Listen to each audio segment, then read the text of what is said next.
Voilà, bonsoir, bienvenue. Merci d'être avec nous ici à l'Institut culturel italien de Lyon pour la première rencontre de Italissima Lyon, 4e édition. Je suis vraiment heureux d'être là pour la 4e fois à Lyon avec vous. Et je remercie évidemment beaucoup Anna Pastore et toute l'équipe de l'Institut culturel italien de Lyon qui vraiment a fait un travail remarquable et qui nous permet effectivement de délocaliser ce festival qui, comme vous le savez, est né à Paris il y a 10 ans. C'est un festival de littérature et culture italienne que nous portons depuis 2016 et auquel on invite sans arrêt des écrivains italiens pour rencontrer aussi des écrivains français et pour faire dialoguer la culture italienne et la culture française. Voilà, à Paris. Et depuis 4 ans, on a décidé de venir ici, à Lyon, pour essayer de faire tourner cette aventure aussi en dehors de Paris. Et cela est possible grâce à l'Institut culturel italien, bien entendu, au Consulat général d'Italie à Lyon, à la Villa Gilet, où nous serons demain soir pour une rencontre avec Enrico De Aglio et Alberto Toscano, très, très intéressant, mais aussi l'aide de la librairie des Citres et de la librairie Lucio la Vagabonda et du cinéma des Terreaux. Ça, c'est les acteurs qui nous permettent d'organiser Italissimo à Lyon. Mais on a aussi des soutiens plus en général, qui sont les soutiens de l'ambassade d'Italie en France, à Paris, il Centro per il Libera Lettura, qui est un organisme du ministère de la Culture italien, la LICE, l'Agence pour le commerce extérieur, Montepaschi Bank, la DRAC Île-de-France, Castaldi Partner et la Fondation Jan Michalski. Donc tous ces acteurs nous aident depuis longtemps et nous permettent d'organiser ce festival qui commence là maintenant, qui va durer jusqu'à dimanche, ici à l'Institut, mais aussi à la Villa Gilet et au cinéma des Terreux et à la librairie des Citres, bien entendu. Donc on a des écrivains de grande qualité, comme celle qui est là ce soir avec sa traductrice, Francesco Maria Benvenuto et Audrey Richaud, mais on aura aussi d'autres écrivains, on aura Marco Lodoli, on aura Maria Grazia Calandrone, on aura un éditeur, Sandro Ferri, on aura un journaliste écrivain très connu comme Aldo Cazzullo. Donc voilà, c'est un programme très riche qui va durer jusqu'à dimanche et je vous invite à le regarder et à nous suivre pendant ces 4 jours. Je vous remercie beaucoup et je laisse la parole à Anna, que je remercie encore une fois pour son soutien. Merci. Merci. Donc, c'est un peu le rendez-vous habituel de se réunir à côté d'un auteur et de son traducteur. C'est un peu notre habitude tous les ans. Et cette année, c'est le tour de Francesca Maria Benvenuto et de sa traductrice Audrey Richaud, qui nous parle justement d'un livre, d'un premier livre, un premier roman. Alors, on a oublié peut-être de dire que les livres sont aussi en vente à tous les rendez-vous de Italissimo grâce à la collaboration de Lucio la Vagabonda et Cristiano Pelagatti.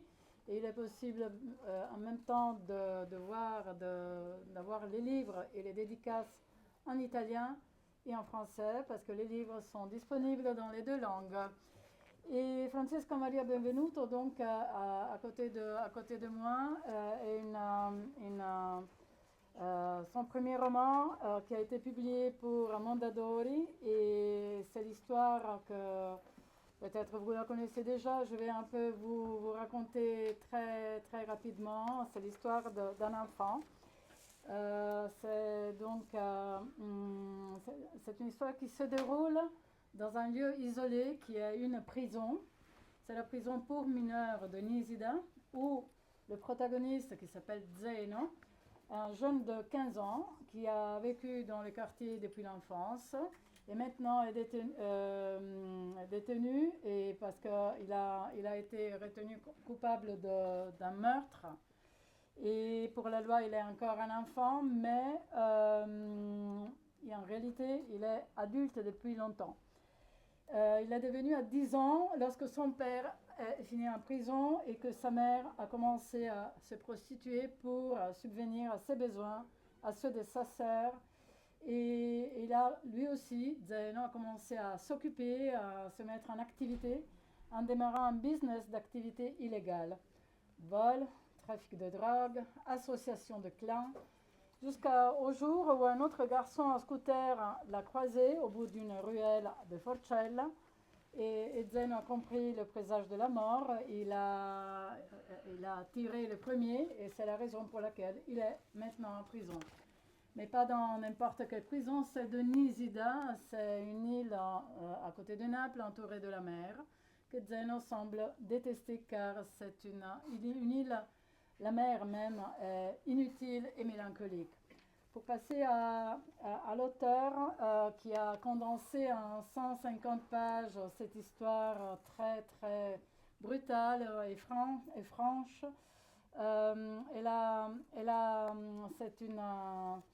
C'est une jeune écrivaine qui est avocate à Paris et qui a sa première présentation, sa première expérience d'écriture.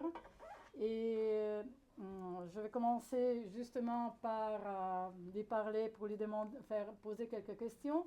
Je poserai aussi quelques questions à Audrey et on va aussi lire des passages des livres en italien et en français. Et voilà, donc je commence par Francesca en lui demandant justement, vous avez fait vos études entre Naples et Paris, et où vous êtes désormais installé depuis 12 ans. Depuis 12 ans. Depuis 12 ans, vous êtes avocat, vous êtes spécialisé en droit pénal. Et en juin 2024, votre premier roman, L'amore assai, est paru par Mondadori. Depuis le 11 septembre, il est disponible en version française pour Liana Levi. Et le titre est Je voulais naître gamin, avec la traduction d'André Richaud. Et une des premières questions qui m'est venue un peu à l'esprit, c'est où est-ce que vous trouvez les temps, les espaces pour vous donner à l'écriture? Alors, déjà, merci à tout le monde pour être là. C'est très difficile, c'est-à-dire qu'en fait, j'essaie en fait de jouer un petit peu sur les temps morts, entre guillemets, mais les temps morts, c'est-à-dire aussi même pendant que j'attends pour une audience ou pendant que j'attends, je sais pas. Donc, c'est vraiment, j'écris un peu partout. Je ne suis pas du tout l'écrivaine diligente qui écrit le matin, qui se réveille, par exemple, comme la Pietrantonio à 5 heures du matin pour écrire pendant 2 heures. Avant de partir au travail. Non, j'y arrive pas. En fait, il faut toujours que je fasse autre chose pendant que j'écris. Donc, même une audience, voilà. En même temps. Pas en même temps, parce qu'effectivement, ça va être un peu trop difficile. Mais oui, dans les temps morts, oui. Ça m'arrive souvent. Et après, quand il y a effectivement une période de correction et je dois corriger les romans, alors là, il faut être plus diligente. Et donc, il faut effectivement se trouver des moments où il ne faut que écrire. J'essaie le week-end, c'est quand même difficile parce que le week-end je suis très fatiguée par la semaine, donc vraiment ça dépend des moments et ça dépend aussi du moment intérieur.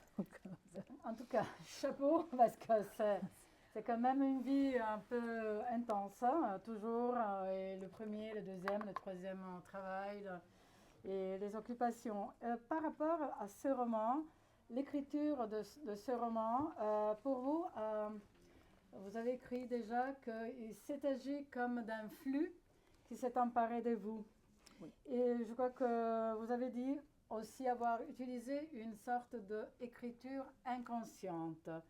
Un peu une rencontre au hasard avec cet adolescent Zeno.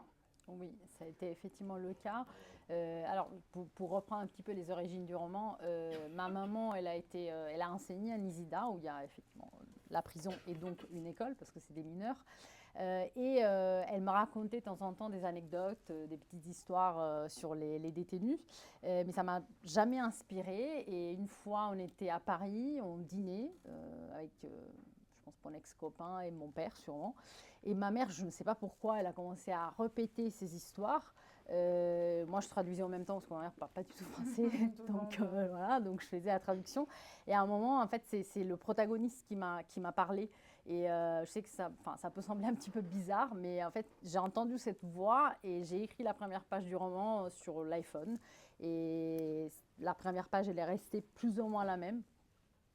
Et voilà, et à partir de ce moment-là, il y a eu effectivement une rencontre. C'est lui qui est venu à moi et avec cette voix particulière, avec cette langue particulière, mais il y a rien eu voilà, j'ai pas pensé avant à ce que j'allais écrire. Et voilà, tout était très, très inconscient, comme tu as dit tout à l'heure. Et effectivement, c'était plutôt une écriture automatique.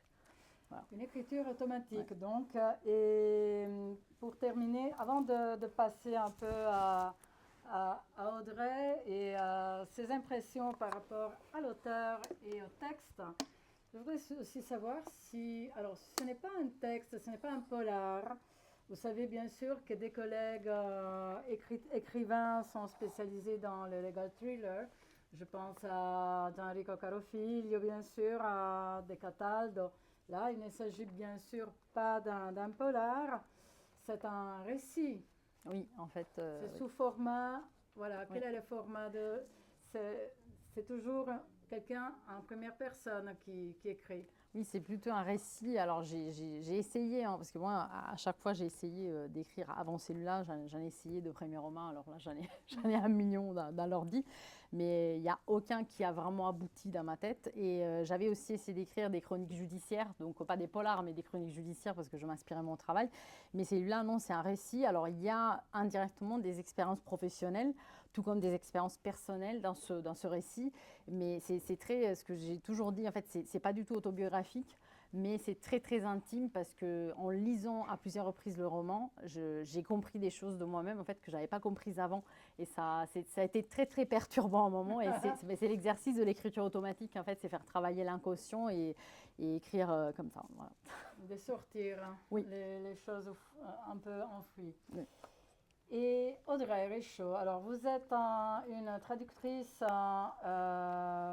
indépendante et vous avez déjà traduit des auteurs italiens, 4-5 livres d'auteurs italiens. Oui. Et Veronica Raimo et aussi Matteo Porro, Matteo Porro. Et donc, Francesca Martella-Malfa. voilà. Et vous avez fait la connaissance de Francesca à travers la maison d'édition ou vous avez lu les livres? Comment s'est passé votre approche avec l'amour à Sai ou bien je voulais naître gamin? Bonsoir à tous et à toutes. Alors, ça s'est passé vraiment en 2 temps. J'ai d'abord rencontré le texte. En fait, la maison d'édition m'a appelée en me disant, voilà, on a ce texte. Donc, en fait, on m'a immédiatement posé la question de la langue, du dialecte. Et on m'a dit, j'ai ce texte, il y a du dialecte napolitain à l'intérieur, c'est étrange, on ne sait pas ce que ça peut donner. Pour nous, en fait, la maison d'édition trouvait risqué le fait de publier ce texte et se demandait ce que ça pouvait donner en français. Et on m'a dit, bon, ben, lis-le, qu'est-ce que tu en penses? Donc j'ai eu le texte vraiment sous PDF, la forme nue. Le texte était encore en cours de préparation en Italie, donc je n'ai pas eu vraiment l'objet avec ce que ça peut comporter comme en termes de développement d'imagination. Je n'ai pas eu l'image du protagoniste. Voilà, j'ai eu juste le texte. Et en fait, je me revois, j'avais ma tablette et je faisais défiler comme ça en lisant. Et j'ai vraiment eu cette lecture. J'ai été fascinée j'ai été emportée par le protagoniste, par sa voix. Et j'ai été fascinée par la langue et par le ton du livre. Et je me suis dit, ok, je vais leur dire que c'est super. C'était pas un mensonge. Mais je me suis dit, le traducteur, la traductrice qui aura la chance de traduire ça, si c'est moi, tant mieux, ce sera un super terrain de jeu. Et par rapport à... Et j'avais pas encore rencontré Francesca, je l'ai rencontrée après coup. Donc j'avais un peu de pression parce que, voilà, vu qu'elle parle mieux français que moi, Pas vrai, mais... j'avais la pression de me dire, mais qu'est-ce qu'elle va penser de ma traduction, sachant que la France, c'est un peu son pays, elle aussi. Et en fait, elle a débloqué aussi ma traduction à un moment charnière. Mais voilà, j'ai rencontré Francesca après coup. Et d'ailleurs, vous connaissez Naples?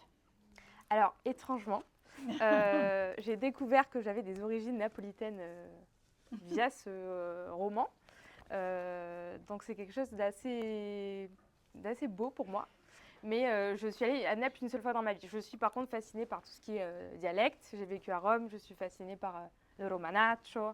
Et c'est vraiment un type de langue qui me C'est là qui me fascine. nous fait rentrer directement dans la question langue. La traduction de phrases qu'on va lire, peut-être, on va peut-être commencer par la première lecture qu'on avait prévue au début, en italien et en français, pour déjà entrer, et puis on parle un peu là-dessus. Alors là, dans les premières pages, Zeno parle de lui, il dit «Io sono piccolo, ma pure un po' grande. Dipende da come mi parlate o mi guardate.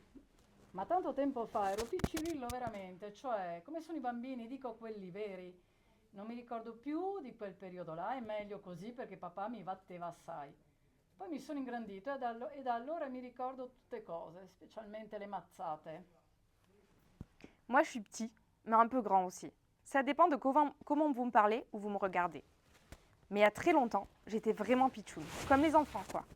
Les vrais, je veux dire. Je me souviens plus de cette époque-là, et c'est mieux comme ça parce que papa me tapait pas mal dessus. Ensuite, j'ai grandi, et j'ai commencé à me souvenir d'un tas de trucs, surtout des torgnoles.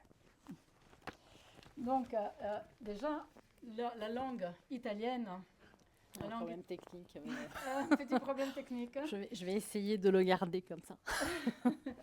Et on peut même le laisser là. Hein. Et la langue utilisée par Francesca, qui est, on le sait, elle est napolitaine, de Fuorigrotta. Et donc, elle a écrit dans une langue un peu qui n'est pas complètement du napolitain. Et elle a même dit, quand elle a dit de Zeno, elle a dit Zeno parle dans ma tête dans une langue créole, un mélange de mes deux âmes. Ce n'est pas de l'italien en réalité, ce n'est même pas un dialecte parfait d'Edoardo De Filippo par exemple. C'est une nouvelle langue, celle de Zeno.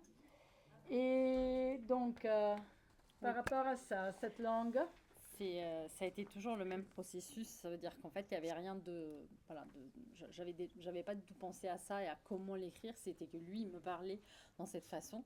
Et il me parlait dans une langue qui était voilà, mi-dialecte, mi-italien. Et il se rendait en fait compréhensible au lecteur, enfin à moi-même en première, donc au lecteur en général. Après, quand je l'ai écrit, j'aurais jamais pensé en fait que ça puisse être publié, j'avoue, ni en italien, ni d'ailleurs dans les autres langues dans lesquelles il va être publié, et il a été publié. Donc, je ne pensais pas être vraiment compréhensible. Je l'écrivais parce que j'avais une nécessité d'écrire, et écrire dans cette langue, effectivement, inventée. Et après, avec la correctrice de Mondadori, on a fait un travail de correction. On a fait un travail, en fait, eux, ils voulaient que je laisse toutes les expressions napolitaines. Moi, j'avais très, très peur au début parce que je me disais, ils vont pas me comprendre et tout. Enfin, c'est très particulier d'être publié en dialecte, en mi-dialecte, parce qu'on se dit, déjà, quand on est publié, on se sent un peu mis à poil. Voilà, c'est vraiment l'impression qu'on a.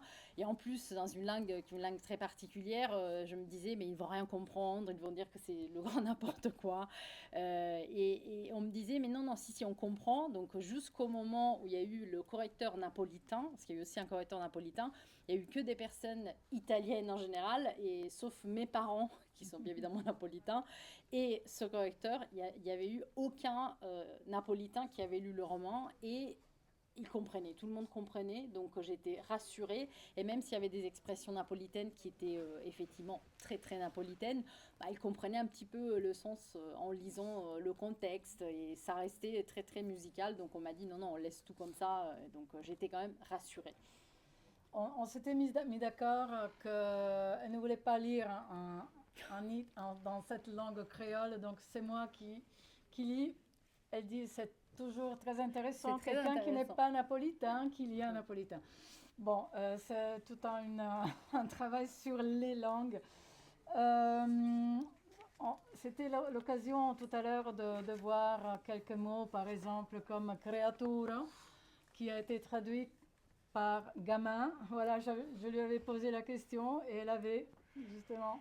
Donc, dans ce texte, la difficulté disons le divertissement de cette, on peut le voir sous les deux prismes, de cette traduction, et de traduire un peu comment traduire l'intraduisible, comment traduire ce qui ne se traduit pas, ce qui n'a pas d'équivalent, parce qu'on ne parle pas du français, un arbre, comment on dit un arbre en italien, comment on dit un arbre en français.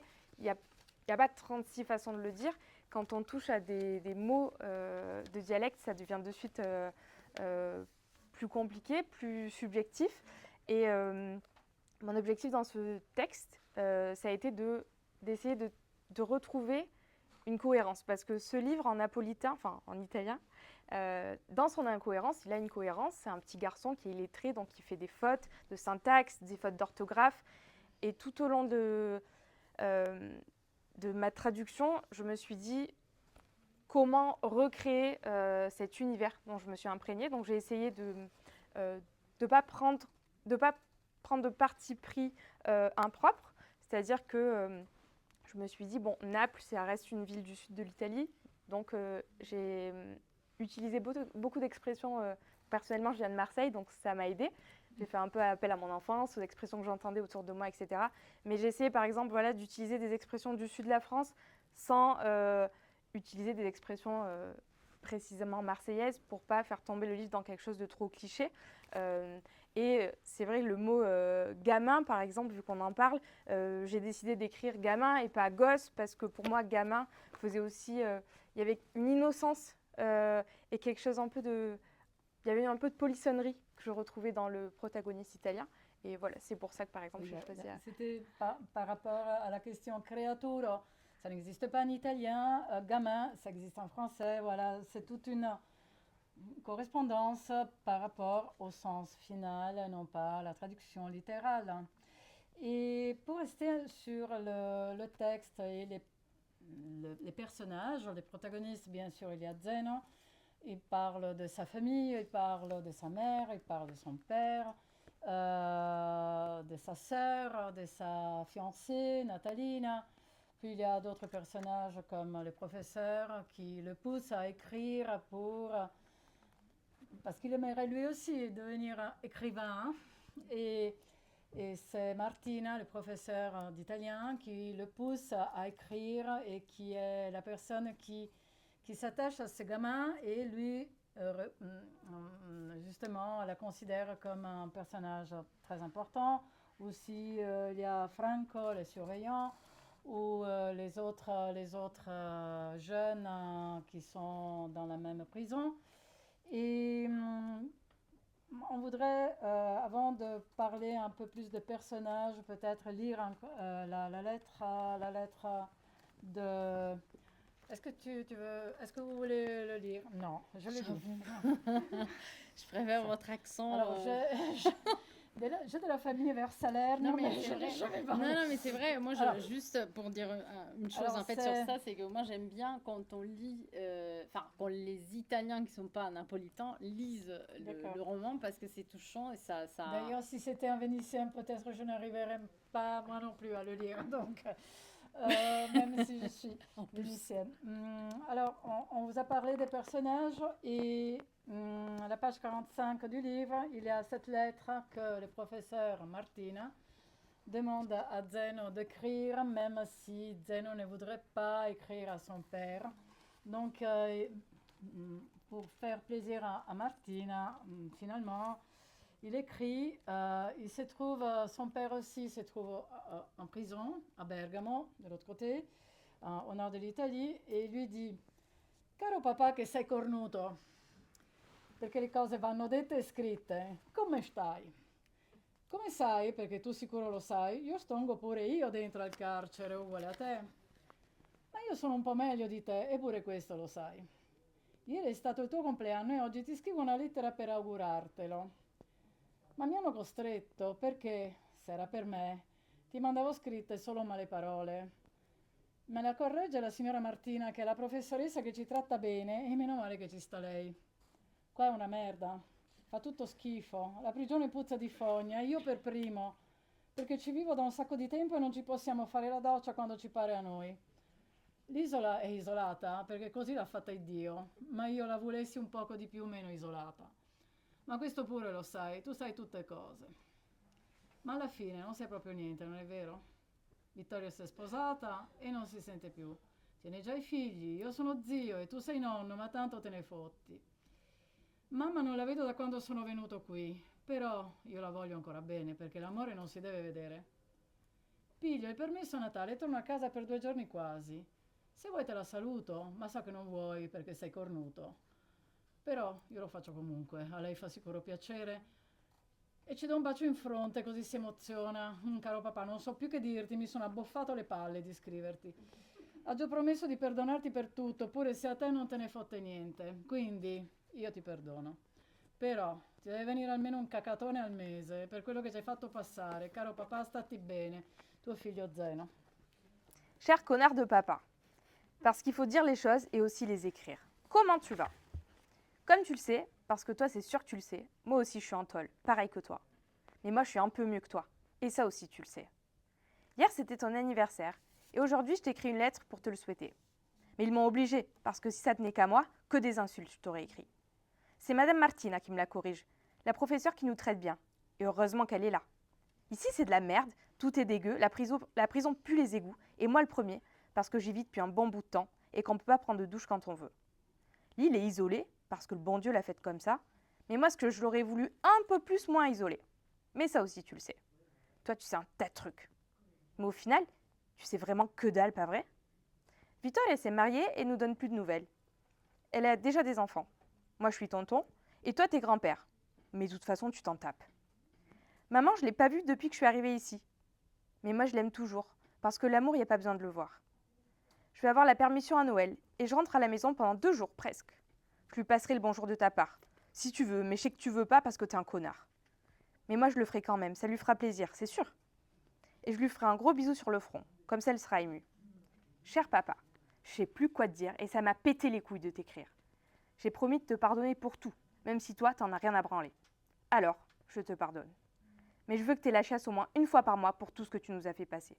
Cher papa, prends soin de toi, ton fils Zeno. Voilà. Un peu de gros mots. Bravo, ouais. toutes les Ok. deux. Non, bah, moi, je ne Ah, si, si. je lis. Si. Alors, la question est, Francesca, est-ce que vous soignez, vous préparez les personnages ou non? Non, je prépare. Enfin, surtout pour celui-là, j'ai rien préparé du tout. C'est venu comme ça. Donc lui, il m'a parlé et pendant que j'écrivais, il y a eu les épisodes en fait qui se formaient dans ma tête. Il y a eu les expressions, les autres personnages, les interactions entre lui et les autres personnages, les souvenirs qu'il avait et si après si vous lisez effectivement un roman, il passe un peu du coq à l'âne, il fait des vols pindariques. C'est justement parce que j'écrivais de façon automatique et donc il y avait par exemple quelque chose qui me faisait penser à autre chose et donc je parlais aussi d'autre chose et après je revenais et après c'est devenu c'est très très naturel en fait comme écriture et donc non il n'y a rien de préparé à l'avance et c'est voilà donc il y a vraiment rien j'aurais bien aimé vous dire qu'il y avait des schémas des petits des petits oui voilà non il y a rien du tout même les dialogues parce que parfois effectivement lui aussi il écrit des dialogues là aussi c'est totalement c'est venu sur place quoi. D'accord, là, il y a bien sûr beaucoup de personnages qui interviennent chapitre après chapitre. Ce sont des chapitres assez brefs, je dois dire. Et donc, bien sûr, la famille, la sœur qui passe lui faire visite, les surveillants, le professeur, les autres compagnons, ou encore la fiancée, Nathaline. Puis finalement, la fiancée, lui, il compte toujours sur cet amour qui est présent dans les titres en italien, mais qui n'est pas présent dans les titres en français. Donc, une histoire, ce n'est pas une histoire d'amour. Lui, c'est l'amour pour la vie, peut-être. L'amour assai, c'est l'amour pour tout et tous. Pour tout, ce qui n'a pas, ce qui n'a plus. Et donc, il y a bien sûr des personnages qui frappent un peu plus que d'autres. Audrey a quelques préférences? Bon, à part le protagoniste, bien évidemment. Moi, j'ai été beaucoup touchée. Donc déjà, quand on traduit ce type de livre, on a un peu l'impression d'être avec eux dans la prison et de les regarder un peu comme ça, évoluer les uns les autres. Et j'ai été touchée par Corradino, donc sans vous dévoiler trop ce qui se passe dans le roman. Corradino, donc c'est un compagnon de Zeno. Son père est boss. J'ai été touchée par l'innocence de ce personnage. C'est un personnage qui se travestit. Donc on en sait aussi un peu plus sur sa vie à l'extérieur, sur sa vie d'avant. Donc on sait que c'est un personnage qui aime les garçons, qui a été rejeté par son père. Et je trouve qu'à travers ce personnage, son innocence, sa bienveillance aussi, il y a une certaine détresse dans ce personnage qui se tourne vers la cartomancie. Il fait les tarots, il collectionne des figurines. C'est plus vers qui se tournait en fait vers la religion parce qu'il a plus de parents, parce qu'on le rejette. Et je trouve que ce personnage pose vraiment beaucoup de questions dans notre société actuelle. Oui, c'est une famille un peu éclatée. C'est une défaite, une histoire d'une défaite du sens de la signification primaire de famille. La mère qui ne va jamais lui faire visite, on sait, elle est prostituée, son père en prison, la sœur qui s'est mariée un peu pour se sortir peut-être de quelques ambiances négatives. Et voilà, l'histoire d'une famille éclatée. Et ça, c'est venu comme ça. Ça aussi, c'est venu un peu comme ça. Alors oui, c'est une famille, alors famille entre guillemets traditionnelle, elle est totalement éclatée, ça, je suis totalement d'accord. Donc papa, c'est un délinquant, donc il est en détention, il a fait plusieurs fois la détention, et là il est définitivement en détention à Bergamo, nord. La maman, elle est prostituée par nécessité, et lui, effectivement, il commence l'activité très très jeune, parce que le papa, il était en détention, la maman était prostituée, donc il devait commencer à 10 ans et quelques à commettre des délits. Sa sœur s'est mariée avec un autre sorte de boss aussi, un petit boss. Donc la famille traditionnelle, elle est éclatée. Par contre, lui, il se crée une autre famille, lui aussi de façon totalement inconsciente, parce qu'il ne le fait pas exprès, mais il se crée cette famille à l'intérieur de la détention, parce que la prison est une réalité à part, même si ça intègre en fait notre réalité à nous, mais c'est une réalité qui va au-delà de la réalité de notre monde. Et là, il aura donc le surveillant avec qui il est très copain, les amis, la prof, etc. Après, ce qui est important dans ce roman, donc le titre italien, effectivement, a un sens un peu particulier parce que c'est une expression de Zeno, l'amore assai, qu'on peut traduire en mode l'amour trop, l'amour à mort. Beaucoup d'amour, mais bon, c'est pas vraiment. Voilà. Non, je sais pas comment on l'a traduit d'ailleurs, on l'a traduit. Putain d'amour. Un putain d'amour, voilà. Et donc, oui, ce n'est pas un roman d'amour, mais c'est un roman sur l'amour. C'est-à-dire que lui, il aime, il arrive à reconnaître le bien du mal, en fait, il arrive à distinguer le bien du mal, et il arrive à aimer, en fait, où il y a du bien. Et ça, c'est très important. C'est-à-dire que même dans des situations un petit peu particulières, comme un mineur délinquant, parce qu'il a 15 ans, il a une vie horrible, et ça pourrait paraître un petit peu comme le méchant, entre guillemets, il arrive à aimer, il sait encore aimer. Et ça, je trouve je trouve que c'est très important pour lui et pour nous tous, pour moi aussi en première. C'est important que malgré tout ce qu'on passe, tout ce qui se passe dans la vie, on arrive encore à aimer et à distinguer l'amour où il y a l'amour. Voilà. Merci. Avant de rester sur quelques mots, la traduction de quelques mots ensemble, de voir un peu la traduction des mots napolitains. J'avais oublié de vous parler d'une question que j'avais à l'esprit de vous faire, Audrey. Je me demandais si vous avez vu la série italienne qui s'appelle Mare Fuori. Vous la connaissez? Pas du tout. Pas du tout. J'ai jamais regardé, mais à plusieurs reprises, je suis mise à côté de cette série. Non, je n'ai pas demandé à Francesca. Ah d'accord, pardon. Désolée. Parce que moi non plus, Jamais regardé. Je sais parce que c'est une série où il y a des personnages, des jeunes qui peut-être quelqu'un du public la connaît, cette série. Oui, il y a quelqu'un qui la connaît. Peut-être, je ne sais pas. Par rapport aux traductions que j'ai appelées rognose, je demandais justement la façon de traduire quelques termes en napolitain. Déjà le verbe avoir, aggio, ou bien tenimmo, tiengo, tengo. capa di pezza, c'est-à-dire la bonne sœur, scuorno, la chiavica, i paccheri, non pas les pattes, mais abboffare in coppa et aria zeccosa, i pensieri écrit avec le Z, Shoshamocca. Voilà, quelques renseignements sur ça. C'était la Tania Soshamocca, c'est le travelot Ah oui. avec qui il va travailler, mais je ne Gabouche, sais pas comment tu l'as traduit. Gabouche. Quoi? Gabouche. Oui, c'est ça. Oui. Ce sont des termes qui sont un peu une partie aussi inconnue au public qui lit en italien d'habitude. Moi, par exemple, capa di pezza, j'ai dit, mais c'est quoi la capa di pezza? Je ne savais même pas, c'était la sœur en napolitain. Et c'est la pampine. La pampine. Et c'est un terme... Et je rebondis immédiatement sur ce que tu viens de dire. Par exemple, j'ai eu quand même un gros travail de recherche. Donc certains termes me sont venus un peu comme ça spontanément. Donc j'ai fait peut-être un premier jet très spontané et j'ai ensuite vérifié que l'expression que j'avais en tête signifiait bien ce que, collait bien au texte. Mais il y a vraiment des expressions donc, comme la capa di pezza. J'ai recherché parce que je ne connaissais pas d'équivalent et je me suis aussi fait ma propre échelle sur donc, ce terme que, par exemple, en tant qu'italienne, tu ne connaissais pas en italien. Moi, je ne le connaissais pas en italien non plus. Donc, je me suis dit, en tant que Française, il m'est possible de trouver un terme que les Français, qu'un Français qui vit à Paris, par exemple, ne connaît pas non plus. Mais qui peut comprendre au vu du contexte, etc. Donc j'ai eu des petites échelles comme ça. Pour tout ce qui est verbe, j'ai agio, tenim. J'ai essayé, donc c'est quelque chose que nous n'avons pas en français.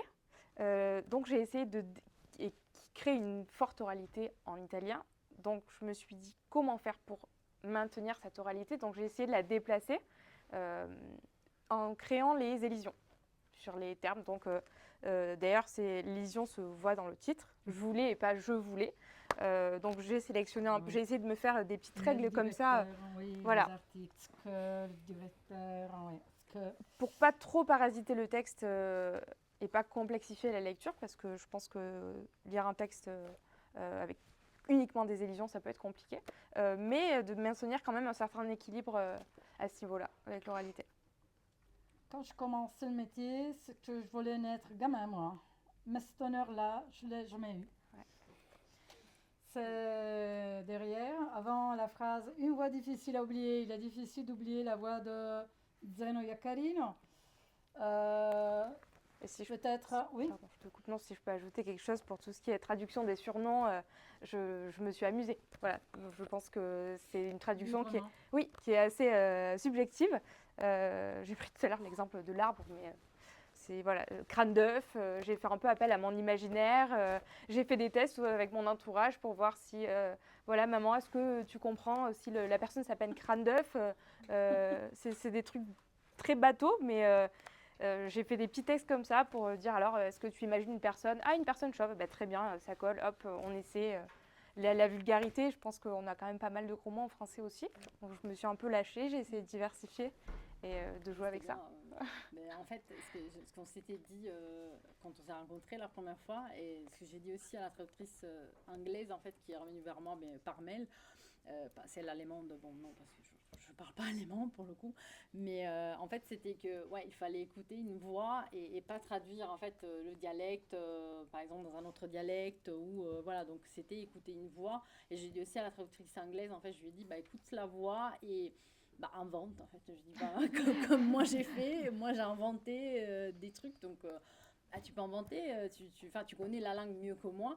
Et toi aussi, tu connais le français mieux que moi. Elle, bien évidemment, connaît l'anglais mieux que moi. Donc, il faut effectivement inventer un moment et se laisser, comme elle dit, l'oralité, se laisser un petit peu porter par l'oralité du roman, du récit. Et ça, elle me l'a dit à notre première rencontre. Et c'est vrai que ça m'a beaucoup aidée. C'est vraiment ce qui a fait que ma traduction a pris une autre dimension, parce que j'avais fait une espèce de premier jet, un peu comme ça, mais assez propre, assez carré, assez classique, et je me demandais jusqu'où je pouvais aller, parce que j'avais peur de ne pas respecter l'original, de trop de trop le salir, de trop tordre la langue. Et en fait, quand j'ai rencontré Francesca qui m'a dit « mais non, vas-y », je me suis dit « allez, on y va ». On va peut-être laisser la parole au public s'il y a quelques questions. Est-ce que, je ne sais pas, si vous avez des questions déjà pour l'italien? Moi, je voulais savoir comment vous êtes prise pour traduire le titre. Alors, Traduction du titre. Alors les titres changent souvent du français à l'italien, enfin de langue en langue. Ça a été un long débat entre moi-même et la maison d'édition, parce qu'il y a les éditeurs qui sont derrière ça. On pouvait pas. Alors, on a pensé à traduire un peu mot à mot et littéralement, donc l'amour à mort. Sauf que le titre était déjà pris par un film, donc on pouvait pas. Voilà.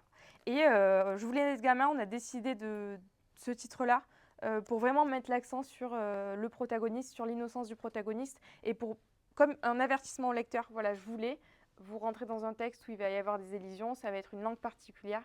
Je pense que c'est ce désir-là qui a été pris en considération. Est-ce que j'ai répondu à votre question? Oui, justement, je voulais savoir sur la question de ce assai, non? Justement, Oui. Assai. De rendre cette expression napolitaine et que vous n'avez pas pris en compte, mais je comprends très bien. Je veux dire, comment on fait pour se débattre là-dessus? Comment vous changez complètement? Sur quoi ça a été votre débat? Parce que En termes de titre ou à l'intérieur?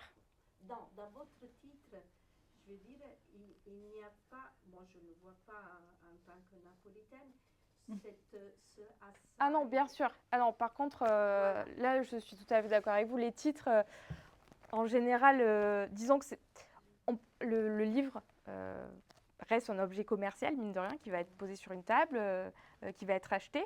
Et voilà, l'objectif, c'est avant tout d'attirer l'œil de quelqu'un. Et on avait vraiment pensé, pour le coup, à l'amour à mort, qui s'approchait le plus.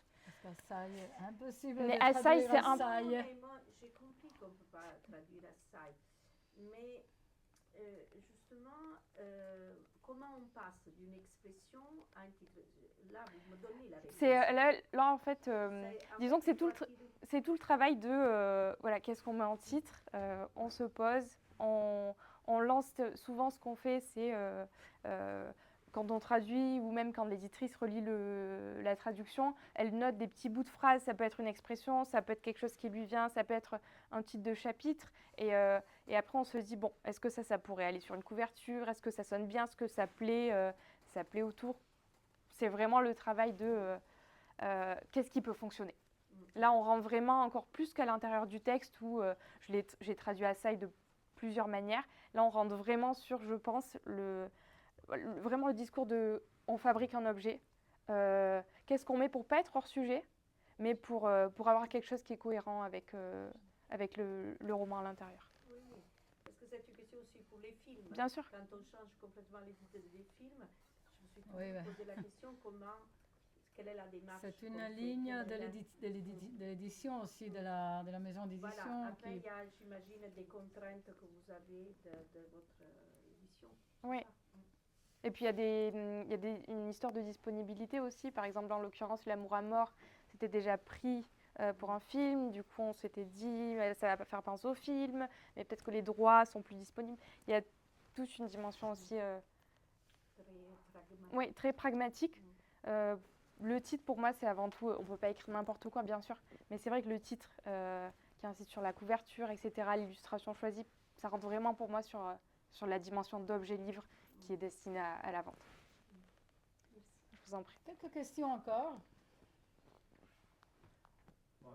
Ah, alors d'abord, en même temps, Florence. C'est toujours une question pour Audrey, parce que j'ai une petite curiosité justement par rapport à la collaboration avec ta maison d'édition. Quel a été le travail avec eux, avec elle, et de révision notamment? Comment ça s'est passé? Le contact avec la maison d'édition. Alors, je suis assez contente. Bon, personne n'est là, donc je pourrais dire n'importe quoi, mais je suis assez contente parce que j'ai eu beaucoup de confiance pour cette traduction. Donc, j'avoue que j'ai fait... Donc, quand j'ai eu le texte, on m'a donné cet essai à faire. Mon essai était nul, clairement. Hein. On m'a dit, non, non, mais c'est pas grave, on te le laisse. Donc, merci, mais ça m'a mis un petit peu de pression. Et je me suis dit, on y va. J'ai essayé vraiment de m'amuser, voilà, d'aller au fond des choses après avoir rencontré Francesca. Et après, juste donc, pour répondre à ta question, la révision, c'est vrai que ça ne s'est pas passé comme une... Le texte est assez court, mine de rien. C'est sous forme de lettres. Donc, j'ai pas eu une révision, parce qu'en plus, il y a des fautes d'orthographe. Donc, départ en correction inutile. L'éditrice m'a aidée à mettre des règles, justement, sur que moi j'ai, enfin, de la cohérence dans l'incohérence, de recréer cette incohérence. Par exemple, les élisions, je les ai pas mis sur tous les mots. Donc on s'est dit, on va les mettre sur les J apostrophes, sur tel mot, c'est un peu trop, le lecteur va tiquer. Certains mots, moi j'avais, à un moment donné, j'ai manqué de recul sur... voilà, j'étais tellement dedans et pour moi tout était ok. Mais vu qu'elle avait un œil français, elle m'a dit non, non, ça c'est trop dur à lire, les gens vont bloquer, etc. Donc on a vraiment travaillé ensemble plus sur la lisibilité. Christiane? Alors, une question pour Francesca et l'autre pour Audrey. La première, c'est j'étais particulièrement ému par la façon avec laquelle vous avez transmis la peur de l'oubli que ce garçon a dans ce lieu d'enfermement. Donc, Je répète pour... la peur d'être oublié par la mère, l'oubli de ne plus être capable de rêver. Donc, je voulais savoir comment vous avez su restituer cette peur, cette angoisse. Je trouve ça magnifique. Et la deuxième question, c'est pour Audrey. Il y avait un passage qui est pour moi, je trouve ça extraordinaire, donc je voulais savoir comment... Je n'ai pas voulu le lire en français, donc j'attendais de vous rencontrer pour le savoir. Io sono nato molto normale, sono nato solo un po' sbagliato, però il cuore purtroppo è corretto. Voilà. Alors la question, je répète pour des questions vidéo, peut-être. La première question est la peur de l'oubli. Oui. Et l'autre question, c'est la phrase à traduire. Reproduire cette peur de l'oubli qui est générée par l'enfermement. Je pense, et je reviens à ce que j'avais dit tout à l'heure, c'est qu'en lisant à plusieurs reprises le roman, j'ai compris des choses de moi-même qui étaient très très intimes. Donc la peur de l'oubli, la peur de l'abandon qui est effectivement liée à la peur de l'oubli qui est encore plus excessive comme peur et comme concept, je pense que c'est une peur que j'ai aussi en moi et je pense que chacun peut avoir ce genre de peur. Donc un gamin qui est enfermé depuis plus d'1 an en détention, en plus sur une île isolée, parce que voilà, c'est bien évidemment isolé, physiologiquement et naturellement isolé, ça me donnait encore plus en fait comment dire, ça concrétisait encore plus ma peur même d'abandon en fait d'un gamin. Et d'ailleurs la maman n'ira jamais le voir justement pour ça aussi. Je pense que là aussi inconsciemment je ne voulais pas en fait qu'il ait de contact avec l'extérieur. Donc je pense qu'en fait j'ai pas réfléchi sur ces peurs la peur de l'oubli, sur cette peur. Mais en relisant, je me suis dit qu'il y avait énormément de phobies qui étaient très très intimes et qui m'appartenaient énormément, dont celle de l'oubli. L'oubli, c'est le noir, c'est le vide, c'est incroyable, c'est incroyablement dur de l'accepter. Et c'est pour ça d'ailleurs que, bon, je ne sais pas si c'est pour ça que j'écris, mais moi quand je pense par exemple, une chose qui me fait le froid dans le dos, c'est quand je vois par exemple les cimetières. Moi j'adore les cimetières, mais vous voyez, il y a un rapport avec la mort qui est très présent dans le livre aussi. Et j'adore les cimetières. Je vois par exemple des personnes, des tombes en fait, voilà, qui appartiennent plus à personne. C'est-à-dire que ça appartient à quelqu'un, mais cette personne elle est totalement oubliée. C'est-à-dire qu'il n'y a plus personne qui va se souvenir d'elle parce qu'il y a famille. En fait, sûrement il y a des personnes qui appartiennent à la même famille, mais qui l'ont oubliée. Et ça me met une angoisse incroyable. Mais en même temps, je pense à la littérature. Donc je pense par exemple à Faust, Colo, etc. Donc, évidemment, et je me dis qu'en fait c'est par les biais de la littérature et par les biais donc de l'écriture. Mais évidemment, moi je le fais par les biais de l'écriture. Sûrement on va m'oublier, ça c'est sûr. Mais je pense qu'inconsciemment, je me suis dit, il faut que je laisse ma trace quelque part. Même si quand je serai morte, fort heureusement, j'aurai plus de souvenirs. Donc voilà, même si je suis oubliée, bon, je vais quand même m'afficher. Mais je pense que là aussi inconsciemment, j'ai fait ce parcours. Voilà. Pardon, je retrouve plus du tout en français le... Si je te... D'abord la réponse. Oui. Ouais, c'est la Non, réponse, en fait, Andrea elle qui n'arrive doit pas à répondre à la question Ouais. de Cristiana. Alors, Non trovo c'est dove... 137 en italien, donc en français. C'est quelle tiens, page? je te retrouve. Che En page? italien, c'est 137. 137. Come inizia il capitolo? Je suis... 137, però è normale? No. C'est la fin de... perché è normale amare il padre, oggi il 22 ma domani il 23.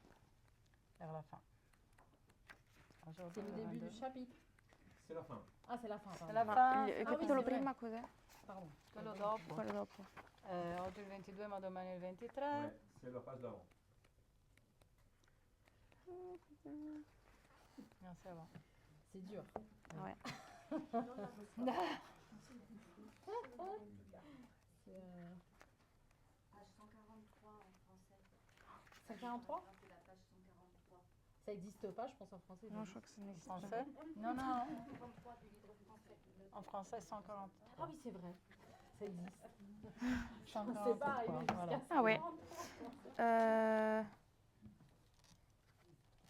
Ah, j'ai écrit. Parce que je trouve magnifique que ce jeu de mots normal e sbagliato e corretto. Donc, c'est un enchaînement que je trouve très génial. On peut lire déjà? Bien sûr.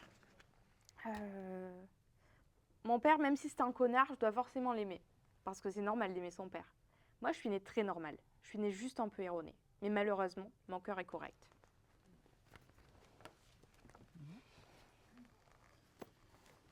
Alors, j'ai une question qui est la même pour vous deux.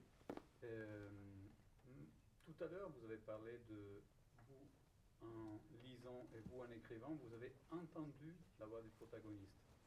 Et comment cela se produit d'entendre la voix d'un personnage qui pille entre les lignes du roman? Comment ça se Voilà, passe très qu'on bien. entend là? pardon. Oui, je le prends, je le garde. J'ai peur de ressembler à quelqu'un de possédé, en fait, mais c'est le cas, en fait. En fait, c'est vraiment une voix. Alors, moi, j'entends pas ma voix, bien évidemment, je relis. Hein. C'est très particulier parce que je dis ça parce que moi, mes amis qui me lisent en italien ou en français lisent en fait Zeno avec ma voix, et en italien et en français, ce qui est quand même très très particulier. Moi, je l'entendais avec une voix vraiment de gamin qui est venue en moi dans ma tête. Donc, voilà, je suis un peu possédée, peut-être, je sais pas, mais effectivement, c'était ça. Alors après, je sais pas comment ça marche, parce qu'elle, elle me connaissait pas, pour le coup, donc Non. tu pouvais pas le lire avec ma voix. Non, impossible. Voilà, donc bah, explique-toi, peut-être tu vas passer moins pour posséder. C'est difficile d'expliquer pour moi ce qui s'explique pas. Je dirais que c'est quelque chose de très beau. C'est la première fois que ça m'arrive, je ne savais pas 10 ans que je traduis, mais c'est la première fois que ça m'arrive de ressentir ça. Et j'ai vraiment eu aussi ce côté traduction automatique, donc qui me vient certainement d'une certaine appétence pour tout ce qui est, comme je disais tout à l'heure, dialecte. J'aime bien les bizarreries, j'aime bien l'étrangeté. Et c'est vraiment des traductions où je m'amuse. Et ouais, j'ai vraiment eu. Je me revois traduire le livre à Noël. Et pour moi, c'était pas un travail. J'étais vraiment comme si je faisais des mots croisés. C'était vraiment. Ouais, j'entendais la voix du protagoniste et ça coulait tout seul, quoi. Je sais pas si j'ai répondu à votre question, mais. Je pense qu'on peut passer, déjà, merci. Merci. Merci. Merci à vous, et on peut passer peut-être aux dédicaces s'il y a quelqu'un qui veut lire ce livre en italien ou en français. Je l'attache maintenant à la fin.